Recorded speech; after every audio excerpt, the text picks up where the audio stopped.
Many of us have dreamed of that magical moment of giving and seeing our loved one receive a precious puppy as a Christmas present. But is it a dream or a nightmare?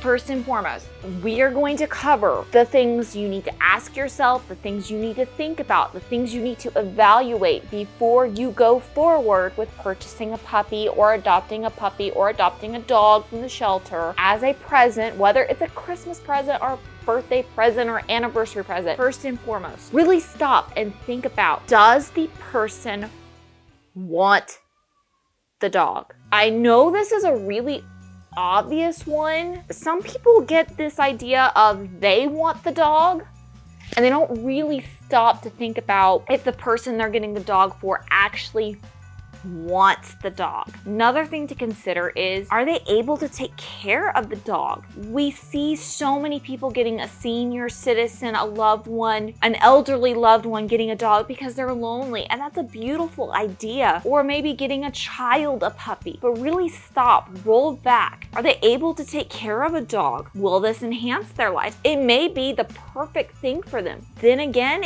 they may not be able to care for the dog. Again, with a child, are you getting the child a dog because they're afraid of dogs and you think this will solve their fear of dogs? That may not be the best move. That could actually amplify their fear of dogs, especially if the dog is not well trained and well behaved. Does the person have allergies? Did you take time to consider and look at the breed of dog and go, maybe this breed is better than others? Golden Retrievers are one of the most popular breeds of dogs, but they're also the most allergy-causing breed. Is it gonna cause issues?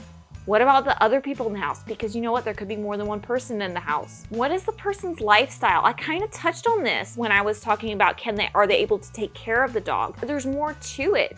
Are they avid hikers and they would do better with a dog that would be able to go with them?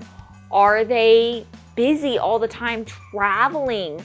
Are they working all the time? You don't need to just think about, if they can have a dog, but what kind of dog would be good for them? Would it be better to get them a low energy dog? Would it be better to get them high energy? If you're not sure, I do have a series on different breeds of dogs that you can check out here. Look at the whole picture is my biggest advice. Look at the whole scenario. And here are my tips for looking for a dog.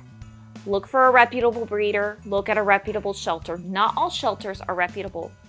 Some are actually scams masquerading. Check them out. Some foster networks are really, really good. Make sure you match the person with the right dog.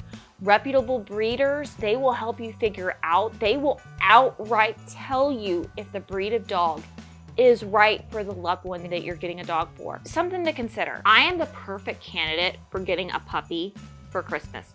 Perfect candidate. I would be the perfect person to get a puppy for.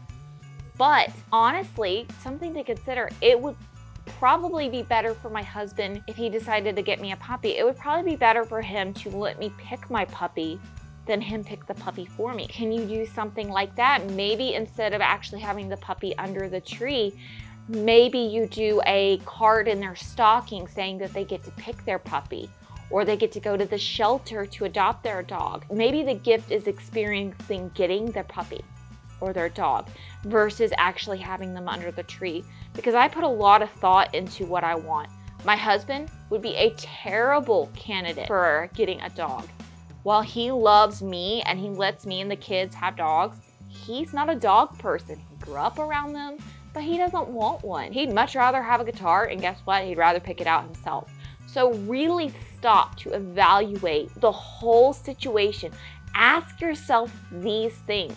And if you're purchasing a dog for your kid, are you prepared to train and raise that dog? Are you prepared for if the person and the dog don't bond? Are you prepared to be the person to step in to take care of the dog? This is a living, breathing, feeling creature. You need to make sure that they're taken care of. And taking them back to the shelter is a sucky situation. Taking them back to the breeder is a really sucky situation. That should not be your backup plan. If you have that as your backup plan, please don't do it.